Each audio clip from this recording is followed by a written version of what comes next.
स्वामी जी के चरणों में प्रणाम।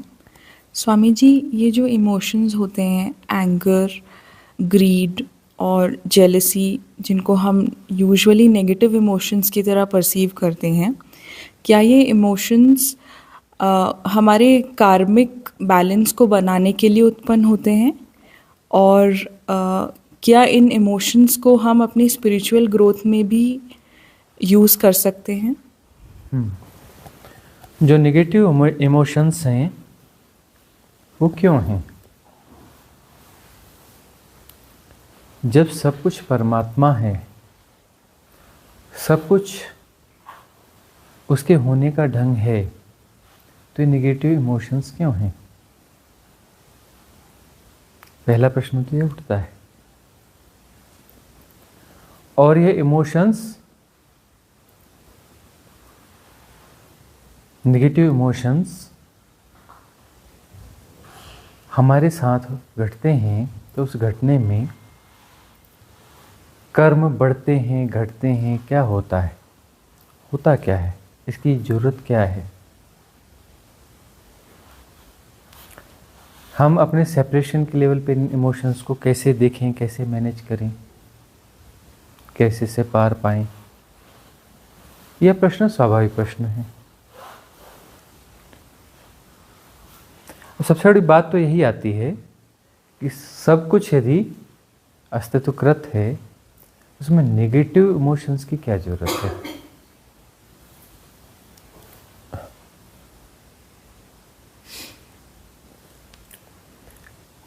जो एक कॉस्मिक रिदम है, उस रिदम के मध्य मार्ग को देखें तो वहां पर इमोशंस होते ही नहीं हैं। तो बड़ी अटपटी सी बात नहीं हो जाएगी? अर्थात बैलेंस होते हैं। नहीं होने का अर्थ होता है परफेक्टली बैलेंस होते हैं। जो परफेक्टली बैलेंस है वहाँ पर इमोशंस नहीं होते। तो इमोशंस यदि बैलेंस नहीं है तो या तो दाएं होगा या बाएं होगा, या तो पॉजिटिव होगा या नेगेटिव होगा। बैलेंस नहीं है एक अर्थ है, या तो पॉजिटिव होगा या नेगेटिव होगा। तो अब ये बताओ कि जो पॉजिटिव इमोशन है ना, जैसे लोभ है, ये नेगेटिव है, दान पॉजिटिव है, क्या दोनों अलग अलग हैं? या इनका बैलेंस है, क्या वो तीसरा है? भाई तीन त्रिगुणा है प्रकृति, तीन तरीके से भासती है। त्रिगुणा का अर्थ है कि तीन तरीके से भासती है, तीन तरीके से व्यवहार है। लेकिन बहुत गौर से देखोगे तो दान भी वही है, लोभ भी वही है, और उसका बैलेंस भी वही है। एक ही चीज है, उसकी रिदम थोड़ी डगमगा गई, रिदम थोड़ी डगमगा गई। पाप भी वही है, पुण्य भी वही है, और पाप पुण्य के पार भी वही है। कहीं भी जाओ, कुछ भी कर लो, भय भी वही है, अभय भी वही है, और उसके बीच का बैलेंस भी वही है। क्योंकि बहुत गौर से देखोगे तो अभय जो है भय के खिलाफ है। अभय में तुम्हारी कुछ चेष्टाएं शामिल हैं। तुम अभय को बहुत गौर से देखो। जब भय और अभय के पार हो जाओगे, निर्भय हो जाओगे, तब बात बनेगी। तो लेकिन निर्भय को भी हम कहते हैं तो बहुत तीसरे की तरह है। न भय होगा, न अभय होगा, न निर्भय होगा। निर्भय का क्या मतलब है? ऐसे ही पास्ट है, फ्यूचर है, और प्रेजेंस है ना? भूतकाल, भविष्यकाल और वर्तमान काल है ना? तुम डोलते हो तो तुम भूतकाल को सृजित करते हो, तुम डोलते हो तो भविष्यकाल को सृजित करते हो। तुम्हारे सृजन है, तुम्हारी परिकल्पनाएं हैं, और इनके मध्य में ठहर कर कभी तुम किसी वर्तमान की बातें करते हो। जैसे पास्ट टेंस झूठ है, जैसे फ्यूचर टेंस झूठ है, वैसे प्रेजेंट टेंस भी झूठ है। या बहुत गौर से देखो तो एक ही चीज के तीनों रूप हैं, ये तीनों रूप हैं। और परम स्वीकार की भावदशा में आ जाओ, सब अपनी जगह पर है और परफेक्ट है। यदि इम्परफेक्ट भी है तो परम स्वीकार के साथ में जो उसका हिंडोलन है वह उतना ही होगा जितना जरूरी है। या हिंडोलन गैर जरूरी है क्या? नहीं नहीं, हिंडोलन जरूरी है, लेकिन जरूरत से ज़्यादा हो जाता है तो वहाँ पे रिदम बिगड़ती है। कॉस्मिक रिदम बिगड़ने की बात, अभी हम कॉस्मिक रिदम पे बात कर रहे हैं कुछ समय से। तो कॉस्मिक रिदम बिगड़ने का मतलब यह है कि वह हिंडोलन आवश्यक है, तभी तो है। सृष्टि में उस हिंडोलन की जरूरत है, भय की जरूरत है, तभी तो भय है ना। भय नहीं होगा तो तुम सरवाइव कैसे कर सकोगे? भैया जो लीला है, तुम्हारा सेपरेशन है, ये सरवाइव कर रहा है। सरवाइव करने के लिए, सेपरेशन को सेपरेशन की तरह सरवाइव करने के लिए भय की जरूरत है, है ना। आग है तो वहां पर कोई स्मृति होगी, आग जो है जलाती है, तो उससे भय करने की जरूरत है, बच के निकलना पड़ेगा। अथाह समुद्र है तो उसमें जाना नहीं है, भय पैदा होगा, भय से फिर वह भय उस स्मृति में ले जाएगा कि इससे ऐसा होता है, कहीं सुना है, कुछ किया है, और उसके आधार पर निर्णय आता है। तो भय क्या कर रहा है? भय विवेक को जगा रहा है। भय क्या कर रहा है? विवेक को जगा रहा है ना। अच्छा, भय विवेक को जगा रहा है, तो विवेक को जगाने के लिए भय की जरूरत है क्या? है, क्योंकि तुम सेपरेशन को जी रहे हो ना, इसलिए भय जरूरी है। यदि तुम सेपरेशन को न जी रहे होते तो विवेक तुम्हारा स्वभाव होता। विवेक क्या होता? तुम्हारा स्वभाव होता। वहां पर किसी भय की जरूरत नहीं है। बगैर भय के तुम्हारे सहज निर्णय प्रति संवेदन से वैसे ही होंगे। भय इसलिए है कि तुम सोए हुए हो, सोए सोए तुम गलत कर सकते हो, तब वहां पर जो है तुम्हारा चेतन तत्व अचानक जागता है और एक मैसेज भेजता है। वह मैसेज जो है नाभि पर जाता है और भय पैदा होता है। फिर वो भय की एनर्जी जो है वहाँ से रिलीज होकर के कहाँ जाएगी? तुम्हारे मस्तिष्क को मिलेगी, है ना। तो मस्तिष्क जागेगा और साधारण निर्णय लेगा। अभी तुम बेहोश हो ना, तो जो एनर्जी चाहिए वो एनर्जी कहीं और इन्वॉल्व थी, बेहोशी में किसी और पैटर्न्स के साथ चल रही थी। व्यवहारिक जगत के हिसाब से जो होना चाहिए, वहाँ पर जितनी एनर्जी चाहिए सम्यक जीवन के लिए, वह एनर्जी वहाँ उपलब्ध नहीं थी, वो अटेंशन वहाँ उपलब्ध नहीं थी। तब जो है कॉन्शियस माइंड जो थोड़ा बहुत बचा हुआ है, सबकॉन्शियस माइंड ज़्यादा है, कॉन्शियस माइंड जो थोड़ा बहुत बचा हुआ है वह अचानक एक अलर्ट का मैसेज भेजता है नाभि को, और वहाँ पर भय का संचार होता है। और वह भय जो है तुरंत ढेर सारी एनर्जी को रिलीज करता है स्वाधिष्ठान चक्र से और मस्तिष्क को दे देता है कि खतरा है, सावधान, उपयोग कर लो अपना, इस एनर्जी का उपयोग कर लो। एनर्जी का उपयोग जब वहाँ होता है तो वहाँ विवेक जागता है, वहाँ से विवेक जागेगा और विवेक जाग करके तुरंत निर्णय लेके आग से बचा के निकाल लेगा, या जो भी है, जो भी खतरे हैं उन खतरों से निकाल लेगा। तो भय जरूरी है ना। यदि सम्यक विवेक नहीं होगा तो भय होगा, है ना। ये भय जरूरी है, क्योंकि सम्यक विवेक नहीं है तो उसका कोई दूसरा, उसका कुछ दूसरा कुछ होना चाहिए ना, हाँ, ऑल्टरनेट होना चाहिए, विकल्प होना चाहिए, विकल्प होना चाहिए ना। तो ये विकल्प है। तो इस प्रकार से जो भी नेगेटिव चीजें हैं, अब लोभ है, ग्रीड है ना, कि कुछ ज़्यादा पाना चाहते हैं, ज़्यादा इकट्ठा करना चाहते हैं। क्यों इकट्ठा करना चाहते हैं? क्योंकि हम अपने आप को क्षुद्र समझते हैं, हीन भावना से ग्रस्त हैं, इन्फीरियरिटी कॉम्प्लेक्स से ग्रस्त हैं। तो कुछ ज़्यादा बटोर करके हम अपने आप को श्रेष्ठ साबित करना चाहते हैं। तो लोभ तो सही है, ज़्यादा बटोरना है, लेकिन बटोरना क्या है? वह विवेक चाहिए, है ना। बटोरना तुम दूसरी चीज़ें लगे, बटोरना कुछ और है ना। होश को, चेतना को बटोरना है। तुम चेतना को न बटोर कर कुछ पौद्गलिक चीज़ें बटोरने लग गए। क्या पौद्गलिक चीज़ें गलत हैं? बिल्कुल गलत नहीं है। जो रस जितनी है तो वह तो सुंदर है, जो रस सदा सुंदर है। जरूरत से ज़्यादा जो है वहाँ असुंदरता पैदा होती है। सत्यम शिवम सुंदरम, जहाँ भी जरूरत से है, बैलेंस में है, सब सुंदर है। जहाँ जरूरत से ज़्यादा है वहाँ असुंदरता पैदा होती है।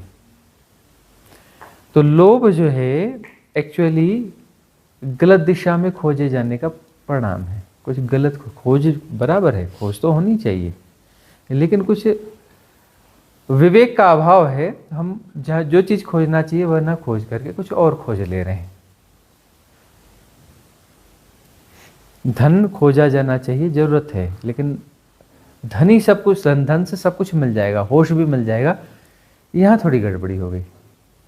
धन से सम्यकता मिल जाएगी, यहाँ गड़बड़ी होगी। बैलेंस मिल जाएगा, सहजता मिल जाएगी धन से, यहाँ मामला गड़बड़ हो गया। धन काम करेगा, धन जो है वो माहौल निर्मित करने में काम करेगा। धन एक उपयोगिता है, उपयोगिता कभी भी बुरी नहीं होती। अब ज़्यादा धन है तो ज़्यादा धन भी बुरा नहीं होता। ज़्यादा धन के लिए तुम अपने आप को गंवा तो नहीं रहे हो, अपने अवसर को तो गंवा नहीं रहे हो। ज़्यादा धन भी बुरा नहीं होता। अरे थोड़ा धन यदि अच्छा है तो ज़्यादा धन बुरा कैसे हो सकता है? धन तो धन है ना, कम या ज़्यादा। उपयोगिता है तो उपयोगिता है, कम धन भी उपयोगिता है, ज़्यादा धन भी उपयोगिता है। तो धन तो बुरा हो नहीं सकता। ज़्यादा धन कमाने के लिए तुम अपने आप को गंवा तो नहीं रहे हो। सहजता से ज़्यादा धन आ रहा है तो कहीं कोई बुराई नहीं है, उसमें बुराई है कहाँ? क्या बुराई होगी भाई? उपयोगिता में क्या बुराई है?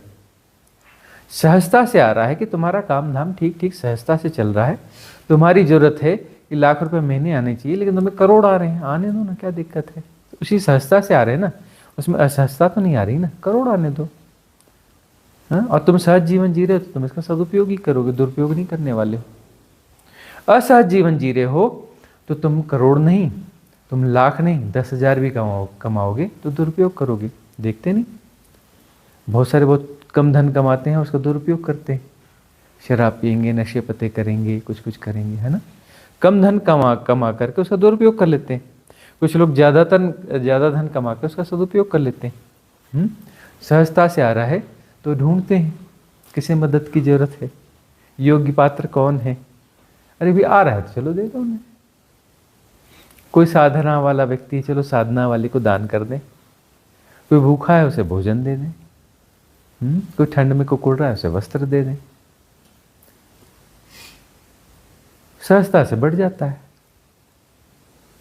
असहज दान भी होते हैं जो कि दान है ही नहीं, किसी इन्फ्लुएंस के कारण दान होते हैं कि दान दे रहे हैं तो गुणा भाग है, इससे लाभ मिलेगा, इससे पुण्य मिलेगा, इससे स्वर्ग पक्का हो जाएगा।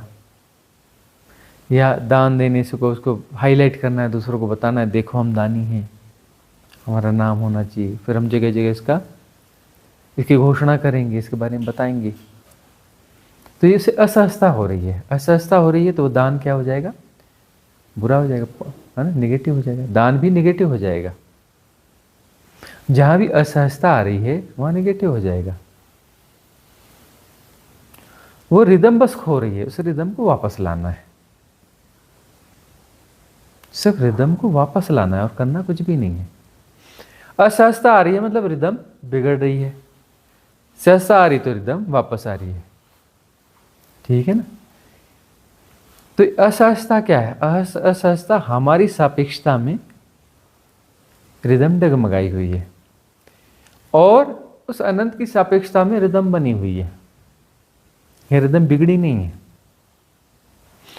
सिंहावलोकन होगा, यदि बहुत ऊंचाई से जाना जाएगा तो रिदम बिगड़ी नहीं। तुम्हारे अंदर लोभ है, तुम कह रहे हो कि संसार परमात्मा गलत कर रहा है। परमात्मा गलत नहीं कर रहा है, उसके खेल का हिस्सा है, बिगड़ी नहीं है। तुम वहां से देख रहे हो, एक छोटे टुकड़े की सापेक्षता में देख रहे हो, छोटे सेपरेशन की सापेक्षता में देख रहे हो, तो रिदम बिगड़ी हुई है। और उधर जाकर के देखोगे तो रिदम बनी हुई है। तुम बैंड देखते हो ना, बैंड में कई बहुत सारी ऐसी ध्वनियाँ होती हैं जो बड़ी अच्छी लगती हैं उस सबके साथ में, और उसको अलग से सुनोगे तो इतनी कर्कश और बेकार ध्वनियाँ हैं कि उसको यदि अलग अलग बनाओगे तो बोलोगे कि ये कोई संगीत है, ये किसकी कोई ज़रूरत है क्या? मूर्खता की बात है, लेकिन उसका उपयोग होता है। गौर से देखो, जो बड़े बड़े बैंड होते हैं उनकी अलग अलग ध्वनियों को उसको सुन लो एक बार, फिर उसकी अलग अलग ध्वनियों को सुन लो, उसको अलग अलग करके उन ध्वनियों को वापस सुन लो। बहुत सारी ध्वनियाँ बड़ी कुरूप, बड़ी बेकार ध्वनियाँ होती हैं, बड़ी गड़बड़ ध्वनियाँ होती हैं, विद्रूप ध्वनियाँ होती हैं, उनका बड़ा प्रयोग होता है इसमें। और जब वो उसमें मिश्रित होती हैं तब वो संगीत कंप्लीट होता है, नहीं तो संगीत कंप्लीट नहीं होगा, सारी ध्वनियों की आवश्यकता होती है। तो ऊपर से देखोगे तो संगीत का हिस्सा है उस बैंड में, सबकी जरूरत है, निगेटिव पॉजिटिव सबकी जरूरत है। ऊंचाई से देखोगे तो जो बैंड है उसमें सबकी जरूरत है, चित्र विचित्र सारी ध्वनियों का सबका समावेश होता है। देखते नहीं आजकल बैंड में कितने कितने सारे इंस्ट्रूमेंट्स होते हैं, सबकी जरूरत पड़ती है, चित्र विचित्र होते हैं कई। तो यहां पर जो है वहां उस दृष्टि से तो कॉस्मिक रिदम कंप्लीट है, जैसी होनी चाहिए वैसी ही है। तुम्हारी सापेक्षता में बिगड़ी हुई है, तुम सेपरेशन को जी रहे हो और तुम अपनी कॉस्मिक रिदम को ज्यादा बिगाड़ रहे हो।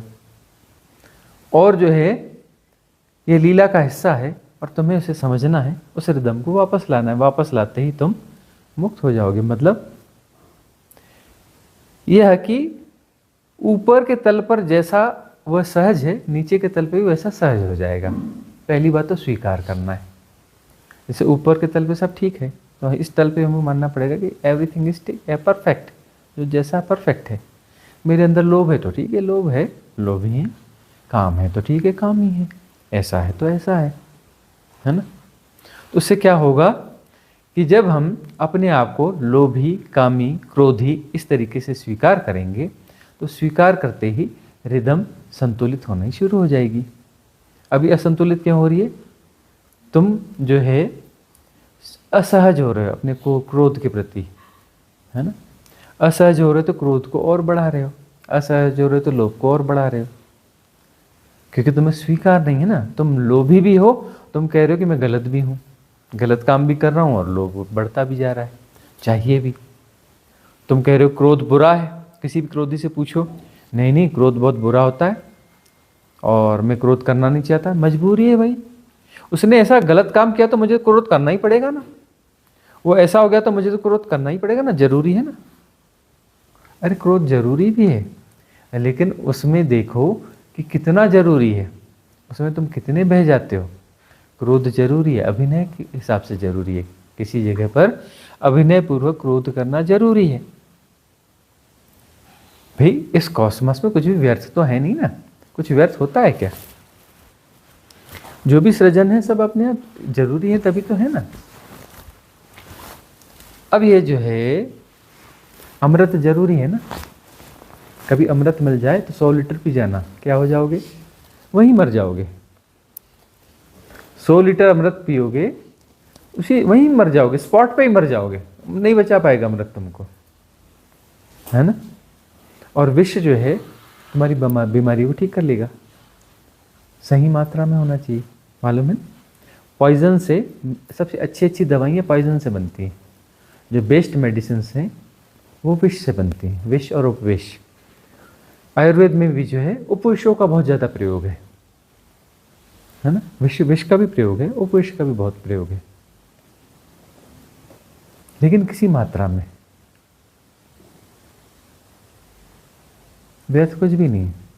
सांप का विष बहुत खतरनाक है, सांप का विष बहुत महंगा भी है, बहुत महंगा है। उससे औषधियाँ बनती हैं, है ना, बड़ी प्राणदायी औषधियाँ होती हैं। जहरीले सांपों से, जितना जहरीला सांप और उसका विष होता है उतना कीमती होता है। करोड़ों डॉलर रुपए पर केजी का वेट होता है। जो जहरीले, बहुत जहरीले सांप होते हैं उनके विष का मूल्य जो है करोड़ों डॉलर रुपए पर केजी होता है, क्योंकि बहुत छोटी मात्रा में इसकी औषधि बन जाती है। 1 केजी ले लिया तो जो है पता चला कितने, बोले 1 करोड़ डोजेस बन गए इसके। कितने बन गए? 1 करोड़ डोजेस बन जाएंगे।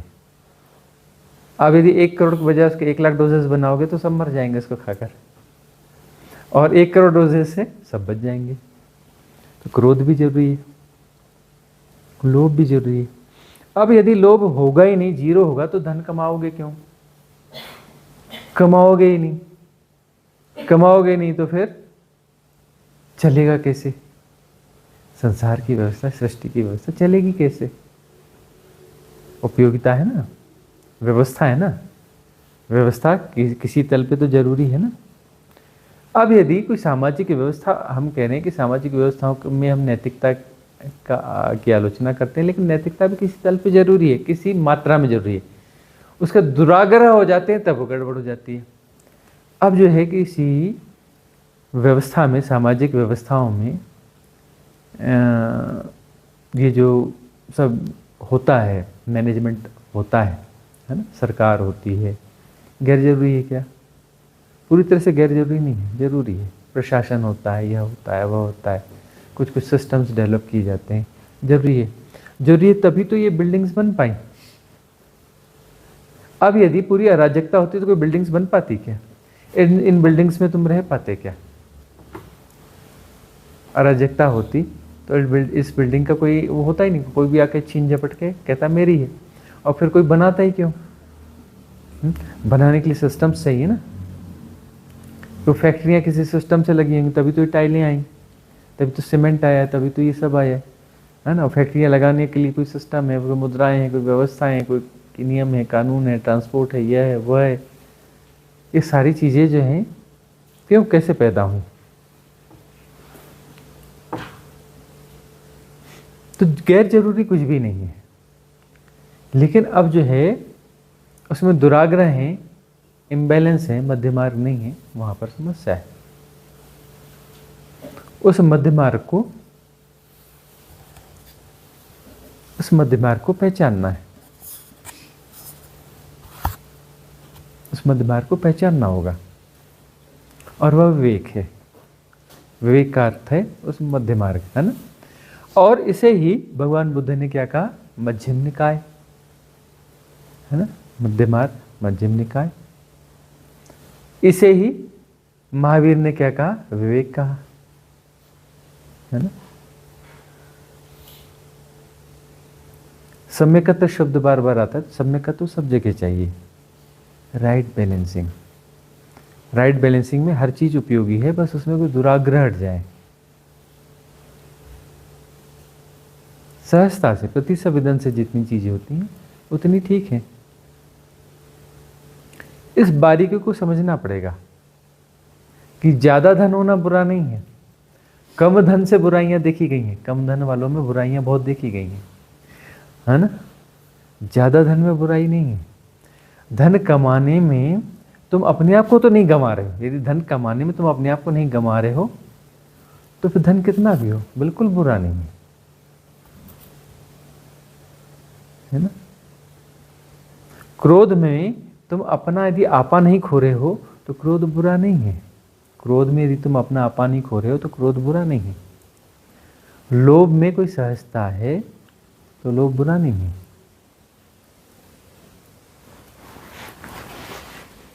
शुरुआत में साधक जो है लोभ से भरता है ना। साधना एक लोभ की तरह आती है ना। परमात्मा का लोभ होता है ना, मुक्ति का लोभ होता है ना। लोभ ही तो है, मुक्ति का क्या है? लोभ ही तो है ना। तभी तो तुम्हारी चेष्टा होती है ना। लोभ के पीछे चेष्टा चलती है। साधना इनिशियली चेष्टा होती है। और चेष्टा के लिए लोभ होता है ना। तुम कहते हो सदगुरु सदगुरु, सदगुरु तुम्हें लोभ देता है, अरे मुक्ति नहीं चाहिए तुम्हें, हैं? कब तक फंसे रहोगे? जागो, मुक्त हो जाओ, समाधि नहीं चाहिए। ये क्या सड़ी गली स्थिति में जी रहे हो? समाधि कटना चाहिए,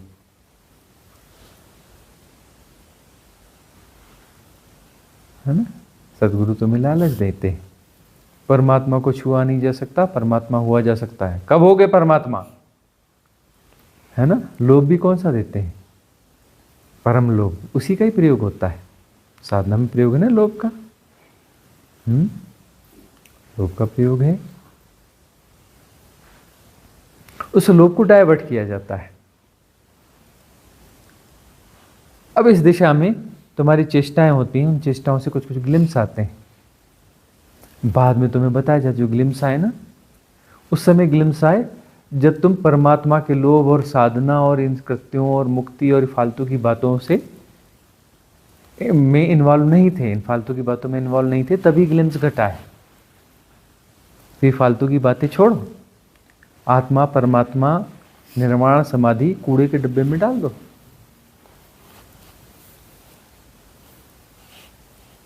कौन सी मुक्ति चाहिए? कैसी मुक्ति? तुमको बांधा किसने? पागलपन की बातें करते हो, फेंको मुक्ति उक्ति। उपयोग हो गया, उपयोग हो गया तो फेंको, क्यों ढो रहे हो? उपयोग तो है।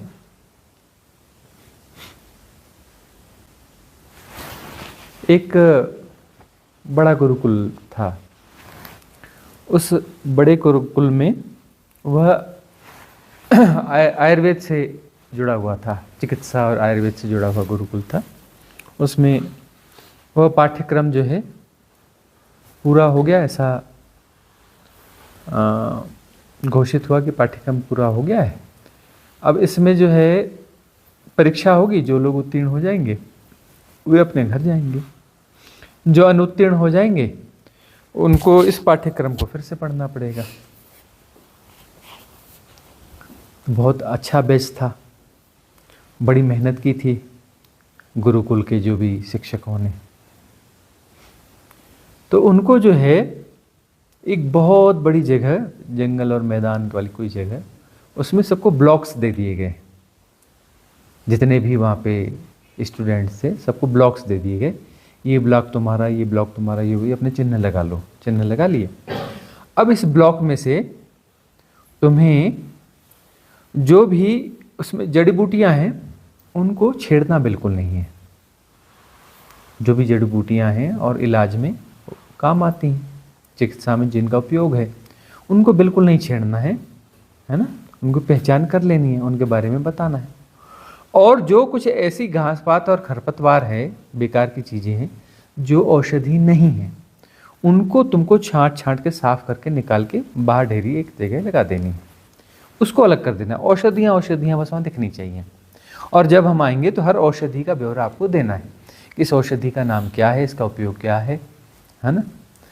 वात पित्त कफ किस में काम आती है, कैसे काम आती है, इसके यौगिक किससे कैसे क्या बनते हैं, ये सब इन्फॉर्मेशंस देनी है। तो सारे स्टूडेंट्स को ब्लॉक आवंटित हो गए और उन्होंने जो है काम चालू कर दिया। सब ने काम कर लिया, जितनी भी खरपतवार थी, बेकार की चीज़ें थी, पौधे निकाल दिए और अच्छी अच्छी जो औषधियाँ काम की थी सबको बचा लिया।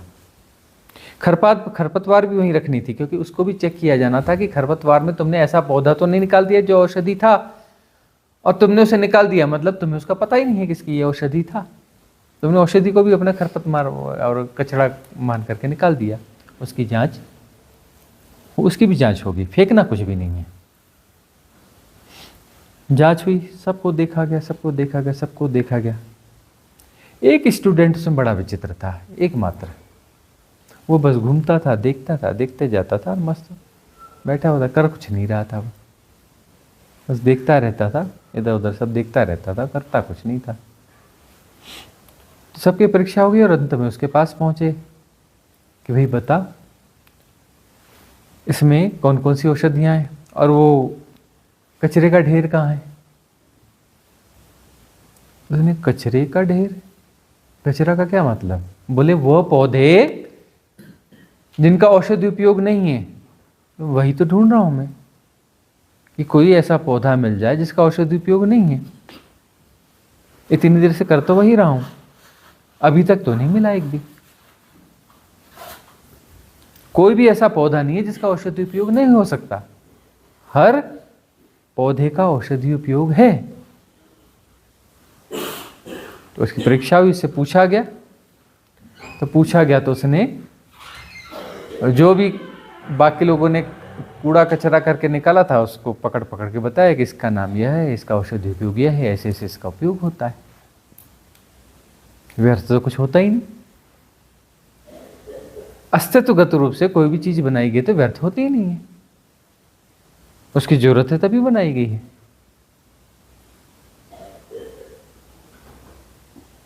तो जो है वही एकमात्र स्टूडेंट है हुआ उस गुरुकुल का जिसे पास घोषित किया गया, एकमात्र को। और बाकी सबसे कहा गया तुम वापस पाठ्यक्रम में शामिल हो जाओ। एक छात्र पास हुआ है, वो अपने घर जाएगा।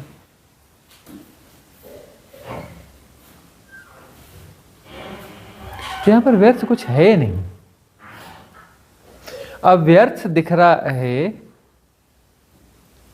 तो यह भी हमारी समझ विकसित नहीं हुई है, हमारे पास सद्विवेक नहीं है। हर चीज का उपयोग हो सकता है, सृष्टि में जो भी चीजें हैं हर चीज का उपयोग हो सकता है। फिर हम बात पलट देंगे, अब हर चीज का उपयोग हो सकता है तो हर चीज का उपयोग करने में ही पागल होते रहोगे क्या? जब जहां जैसा प्रतिसंवेदन होगा, जो चीज उपलब्ध होगी तो प्रतिसंवेदन के माध्यम से उसका उपयोग हो जाएगा। और जिसको अभी जरूरत नहीं है उसका उपयोग नहीं होगा। सब में क्यों उलझोगे? फिर तो अनंत चीजें हैं। अब अनंत जड़ी बूटियां हैं तो सभी जड़ी बूटियों को वो बटोरते रहोगे क्या? अरे जब जिस चीज जड़ी बूटी की जरूरत पड़ेगी वही निकालोगे और उसका उपयोग कर लोगे। तुम्हें क्या लाखों बीमारियां सारी एक साथ हो गई क्या? अरे बीमारी तुम्हारी दो चार होंगी तो उसके लिए जो जो औषधि की जरूरत है बस उतनी औषधियां काफी हैं।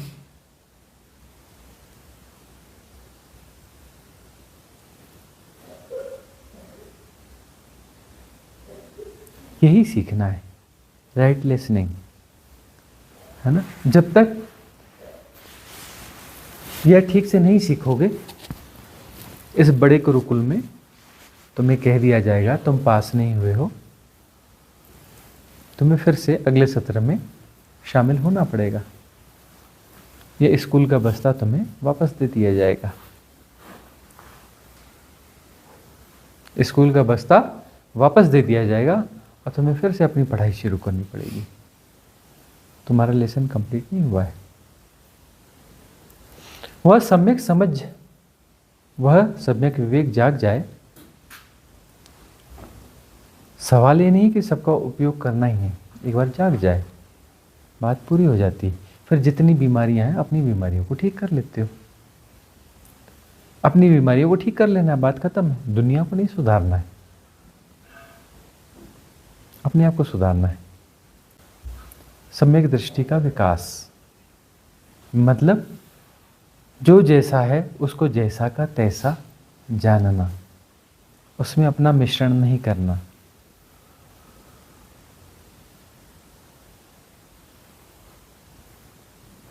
सम्यक श्रवण, जैसा का तैसा सुनना, उसमें अपना मिश्रण नहीं करना। तुम दूर से जानते रहोगे तो कोई भी दृश्य तुम्हें तुम्हारे सेपरेशन को और पुष्ट नहीं करेगा। कोई भी ध्वनियां तुम्हारे सेपरेशन को पुष्ट नहीं करेंगी। सम्यकत्व होगा तो तुम्हारा सेपरेशन जो है वो पुष्ट नहीं होगा।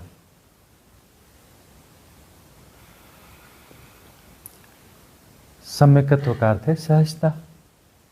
सहजता से सम्यकत्व आएगा ना।